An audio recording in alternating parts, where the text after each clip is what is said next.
Olá, minha gente! Tudo bem com vocês? Espero que estejam super top das galáxias. Estamos por cá para mais uma leitura da Palavra do Senhor e hoje estaremos lendo o capítulo 19 do livro de Números. Eu vou deixando aberto aí no capítulo 19, marcadinho. Logo após, leremos dois capítulos de Salmos. Leremos dois capítulos de Salmos, que será o 56 e o 57. Não menos importante, também estaremos lendo dois capítulos de Isaías, só que o capítulo todo de número 8 e os 7 primeiros versos do capítulo 9. Por fim, concluiremos a leitura no livro de Tiago, capítulo 2. Então, antes de começarmos, vamos conversar com o nosso Pai Deus. Fecha teus olhos e ora comigo. Pai eterno, Deus gracioso e bendito, louvado e engrandecido seja o teu nome. Bendizemos a Ti pela oportunidade de estarmos aqui aprendendo mais de Ti, por meio da leitura da Tua Palavra. Nos ensina, nos instrui, nos dá sabedoria, Pai, é o que Te pedimos, nos dá sabedoria, Pai. Nos dá do Teu conhecimento, nos permite entender as Tuas palavras e nos permite colocarmos em prática os Teus ensinamentos. Deus nos ajuda a sermos úteis com tudo que sabemos, com tudo que temos, nos permite viver de forma intencional, de forma de fato produtiva para o teu reino. É assim que nós choramos, Deus eterno, em nome do teu filho amado Jesus Cristo. Amém. Capítulo 19 do livro de Números, que vai dizer o seguinte: O Senhor disse a Moisés e a Arão: Esta é uma prescrição da lei que o Senhor ordenou, dizendo: Diga aos filhos de Israel que tragam uma novilha vermelha, perfeita, sem defeito, que não tenha ainda levado jugo.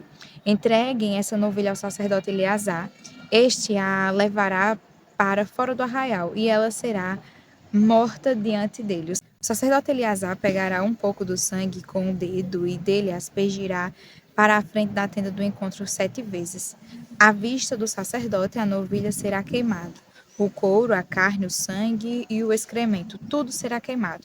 E o sacerdote pegará um pedaço de madeira de cedro e sopo e pano de carmesim e os lançará no meio do fogo que queima a novilha. Então o sacerdote lavará as suas roupas e banhará o seu corpo em água. Depois entrará no arraial e ficará impuro até a tarde. Também o que queimou a novilha lavará as suas roupas com a água e em água banhará o seu corpo e ficará impuro até a tarde.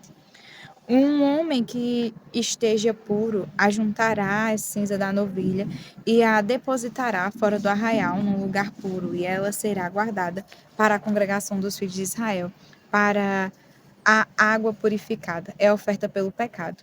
Aquele que ajuntou a cinza da novilha lavará as suas roupas e ficará impuro até a tarde. Isto será por estatuto perpétuo aos filhos de Israel e aos estrangeiros que habitam no meio deles. Aquele que tocar no cadáver de uma pessoa ficará impuro durante 7 dias. No terceiro dia e no sétimo dia se purificará com esta água e ficará puro. Mas se no terceiro dia e no sétimo não se purificar, não ficará puro. Todo aquele que tocar no cadáver de uma pessoa e não se purificar, contamina o tabernáculo do Senhor. Essa pessoa será eliminada de Israel, porque a água purificadora não foi aspergida sobre essa pessoa. Ficará impura, a sua impureza ainda está nela.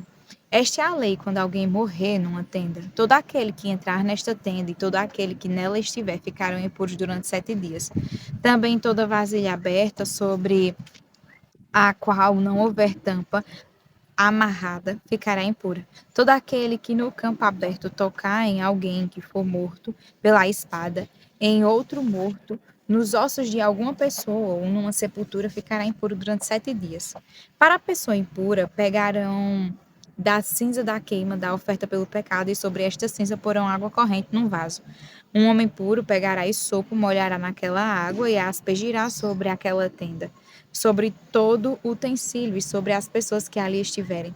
Também aspergirá sobre quem tocar nesses ossos, em alguém que foi morto ou que morreu, ou numa sepultura. O puro aspergirá sobre o impuro no terceiro dia e no sétimo dia. Deverá purificá-lo no sétimo dia. E a pessoa que era impura lavará as suas roupas, se banhará na água e à tarde ficará pura. No entanto, a pessoa que estiver impura e não se purificar, essa será eliminada do meio da congregação, porque contaminou o santuário do Senhor. Água purificadora não foi aspergida sobre ela, está impura. Isso será um estatuto perpétuo para eles. Aquele que aspergir a água purificadora lavará as suas roupas, e quem tocar a água purificadora ficará impuro até a tarde. Tudo o que uma pessoa impura tocar também ficará impuro, e quem a tocar ficará impuro até a tarde. Capítulo 56 do livro de Salmos. Tem misericórdia de mim, ó Deus, porque os homens querem me destruir. Todos os dias eles me oprimem e lutam contra mim. Os meus inimigos sempre querem me destruir, são muitos os que atrevidamente me combatem. Quando eu ficar com medo, hei de confiar em ti. Em Deus, cuja palavra eu exalto. Neste Deus ponho a minha confiança e nada temerei. Que me pode fazer um mortal? Todo dia torcem as minhas palavras, os meus pensamentos são todos contra mim para o mal. Ajuntam-se, escondem-se, espionam os meus passos, como aguardando a hora de me tirarem a vida. Dá-lhes a retribuição segundo a sua iniquidade e derruba os povos, ó Deus, na tua ira. Contastes os meus passos quando sofri perseguições, recolhi as minhas lágrimas no teu odre. Não estão elas inscritas no teu livro? No dia em que eu te invocar, os meus inimigos baterão em retirada. Uma coisa eu sei, que Deus é por mim. Em Deus, cuja palavra eu louvo, no Senhor, cuja palavra eu louvo, neste Deus ponho a minha confiança e nada temerei. Que me pode fazer um simples ser humano? Os votos que fiz, eu os manterei, ó Deus. Trarei as ofertas de ações de graças, pois da morte livraste a minha alma, sim, livraste da queda os meus pés, para que eu ande na presença de Deus, na luz da vida. Capítulo 57. Tem misericórdia de mim, ó Deus, tem misericórdia, pois em ti a minha alma se refugia. À sombra das tuas asas me abrigo até que passem as calamidades. Clamarei ao Deus Altíssimo, ao Deus que por mim tudo executa. Dos céus ele me envia o seu auxílio e me livra, cobre de vergonha os que procuram me destruir. Envia a sua misericórdia e a sua fidelidade. A minha alma está rodeada de leões, ávido por devorar os filhos dos homens. Lanças e flechas são os seus dentes. Espada afiada é a língua deles. Ser exaltado, ó Deus, acima dos céus, e em toda a terra brilha a tua glória. Armaram uma rede aos meus passos, a minha alma está abatida. Abriram uma cova diante de mim, mas eles mesmos caíram nela. Firme está o meu coração, ó Deus, o meu coração está firme. Cantarei e entoarei louvores. Acorde, ó minha alma, acordem lira e harpa. Quero acordar o alvorecer. Eu te darei graças entre os povos, cantarei louvores a ti entre as nações, pois a tua misericórdia se eleva até os céus e a tua fidelidade até as nuvens. Sê exaltado, ó Deus, acima dos céus, e em toda a terra brilha a tua glória. Capítulo 8 do livro de Isaías. O Senhor me disse: pegue uma tabuleta grande e escreva nela de maneira inteligível. Maer Salal Hasbaz. Como testemunhas fidedignas, chamei o sacerdote Urias e Zacarias, filho de Geberequias. Então tive relações com a profetisa. Ela ficou grávida e deu à luz um filho, e o Senhor me disse: ponha nele o nome de Maer Salal Hasbaz. Porque antes que o menino saiba dizer papai ou mamãe, as riquezas de Damasco e os despojos de Samaria serão levados ao rei da Assíria.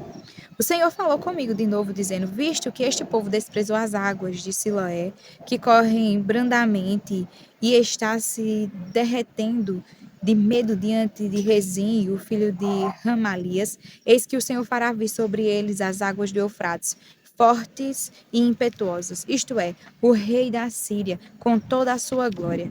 Essas águas encherão o leito dos rios e transbordarão por todas as suas ribanceiras. Penetrarão em Judá, inundando e passando por ele, chegaram até o pescoço. As suas asas estendidas cobrirão a largura de toda a sua terra, ó Emanuel. Fiquem furiosos, ó povos, e serão despedaçados. Deem ouvidos todos os países distantes. Preparem-se para a batalha e vocês serão despedaçados. Sim, preparem-se para a batalha e vocês serão despedaçados. Elaborem projetos, mas eles serão frustrados. Deem ordens, mas elas não serão cumpridas, porque Deus está conosco. Porque assim o Senhor me disse, tendo forte a mão sobre mim, e me advertiu que eu não andasse pelo caminho deste povo. Ele disse: não chamem conspiração a tudo o que este povo chama conspiração. Não temam aquilo que o povo teme, nem fiquem apavorados. Ao Senhor dos Exércitos, a eles vocês devem santificar. É a ele que devem temer, é dele que devem ter pavor. Ele será um santuário para vocês, mas será pedra de tropeço e rocha de ofensa às duas casas de Israel. Será laço e armadilha aos moradores de Jerusalém. Muitos deles tropeçarão, cairão e serão despedaçados, serão enlaçados e presos. Guarde bem o testemunho e cele a lei entre os meus discípulos. Esperarei no Senhor, que esconde o seu rosto da casa de Jacó. A ele aguardarei. Eis-me aqui com os filhos que o Senhor me deu, como sinais e maravilhas em Israel, da parte do Senhor dos Exércitos que habita no Monte Sião. Quando disserem a vocês, consultem os médios e os adivinhos que sussurram e murmuram. Será que um povo não deveria consultar o seu Deus? A favor dos vivos, se consultaram os mortos? A lei e ao testemunho, se eles não falarem segundo esta palavra, jamais verão a luz do alvorecer. Passarão pela terra duramente oprimidos e famintos. E quando tiverem fome, enfurecendo-se, amaldiçoarão o seu rei e o seu Deus. Olhando para cima. Olharão para a terra, e eis aí angústia, escuridão e sombras de ansiedade, e serão lançados em densas trevas. Capítulo 9 de Isaías. Mas para a terra que estava aflita, não continuará a escuridão. Deus, nos primeiros tempos, tornou desprezível a terra de Zebulon e a terra de Naphtali, mas nos últimos tempos tornará glorioso o caminho do mar, além do Jordão, Galileia dos gentios. O povo que anda em trevas viu grande luz, e aos que viviam na região da sombra da morte, resplandeceu-lhes a luz. Tu, Senhor, tens multiplicado este povo e aumentaste a sua alegria. Eles se alegram diante de ti, como se alegram no tempo da colheita e como exultam quando repartem os despojos, porque tu quebraste o jugo que pesava sobre eles, a vara que lhes feria os ombros e o cetro do seu opressor, como no dia da vitória sobre os midianitas. Porque toda bota com que o guerreiro anda no tumulto da batalha e toda roupa revolvida em sangue serão queimadas, servirão de pasto ao fogo. Porque um menino nasceu, um filho se nos deu, o governo está sobre os seus ombros, e o seu nome será Maravilhoso Conselheiro, Deus Forte, Pai da Eternidade, Príncipe da Paz. Ele estenderá o seu governo e haverá paz sem fim sobre o trono de Davi e sobre o seu reino, para o estabelecer e para o firmar com juízo e com justiça, desde agora e para sempre. O zelo do Senhor dos Exércitos fará isto. Capítulo 2 do livro de Tiago. Meus irmãos, vocês não podem ter fé em nosso Senhor Jesus Cristo, o Senhor da glória, e ao mesmo tempo tratar as pessoas com parcialidade. Porque se entrar na sinagoga de vocês um homem com anéis de ouro nos dedos, vestido roupa luxuosa, e entrar também um pobre, muito mal vestido, e vocês derem um tratamento especial ao que está vestido com roupa luxuosa, dizendo, você sente-se aqui no lugar de honra, e disserem ao pobre, você fique em pé. Ou sente-se ali, abaixo do estrado dos meus pés. Será que vocês não estarão fazendo distinção entre vocês mesmos e julgando as pessoas com critérios errados? Escutem, meus amados irmãos. Por acaso Deus não escolheu os que para o mundo são pobres para serem ricos em fé e herdeiros do reino que ele prometeu aos que o amam? No entanto, vocês desprezam os pobres. Por acaso não são os ricos que oprimem vocês e não são eles que os arrastam para os tribunais? Não são eles os que blasfemam o bom nome que foi invocado sobre vocês? Se vocês de fato observam a lei do reino, conforme está escrita, ame o seu próximo como a si mesmo, fazem bem. Se, no entanto, vocês tratam as pessoas com parcialidade e cometem pecado, sendo condenados pela lei como transgressores. Pois quem guarda toda a lei, mas tropeça em um só ponto, se torna culpado de todos. Porque aquele que disse não cometa adultério, também ordenou não mate. Ora, se você não comete adultério, porém mata, acaba sendo transgressor da lei. Assim, falem e vivam como pessoas que serão julgadas pela lei da liberdade. Porque o juízo é sem misericórdia sobre quem não usou de misericórdia. A misericórdia triunfa sobre o juízo.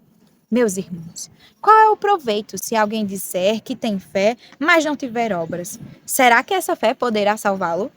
Se um irmão ou uma irmã estiver com falta de roupa e necessitando do alimento diário, e um de vocês lhe disser, vão em paz, tratem de se aquecer e se alimentar bem, mas não lhes dão o necessário para o corpo, qual é o proveito disso? Assim também, a fé, se não tiver obras, por si só está morta. Mas alguém dirá, você tem fé e eu tenho obras. Mostre-me essa sua fé sem obras, e eu com as obras lhe mostrarei a minha fé. Você crê que Deus é um só? Faz muito bem. Até os demônios creem e tremem. Seu tolo, você quer ter certeza de que a fé sem as obras é inútil? Por acaso não foi pelas obras que Abraão, nosso pai, foi justificado quando ofereceu o seu filho Isaque sobre o altar? Você percebe que a fé operava juntamente com as suas obras e que foi pela obra que a fé se consumou. E se cumpriu as escrituras que diz Abraão creu em Deus, e isso lhe foi atribuído para a justiça. Ele foi chamado amigo de Deus. Assim vocês percebem que uma pessoa é justificada pelas obras e não somente pela fé. De igual modo, será que não foi também pelas obras que a prostituta Raabe foi justificada quando acolheu os emissários e os fez partir por outro caminho? Porque assim como o corpo sem espírito é morto, assim também a fé sem obra é morta. Amém. Até amanhã para mais um litro da palavra do Senhor. Fiquem com Deus.